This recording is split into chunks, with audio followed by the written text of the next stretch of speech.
Hello there everyone, welcome back to our channel. In today's video, you are going to see how to add clickable link in Instagram Reels.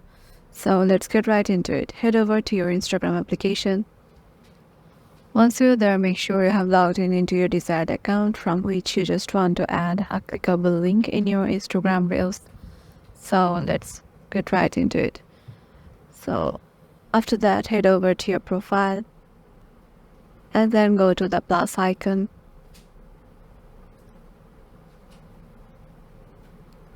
Here, add a reel if you want.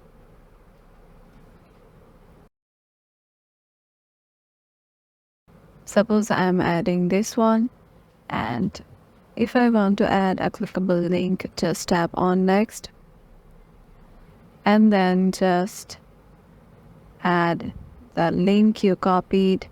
Suppose I'm doing this one, and as you know, this link won't be a clickable link, so all you need to do is just to write see bio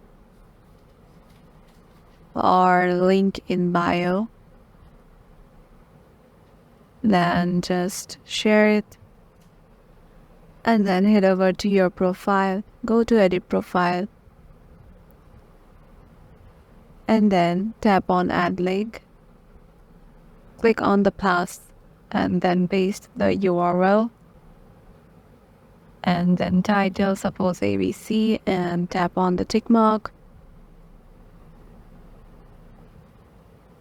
And then there goes, the link is added to bio and it is currently a clickable link. Hope this video will help you out and we will see you in the next one.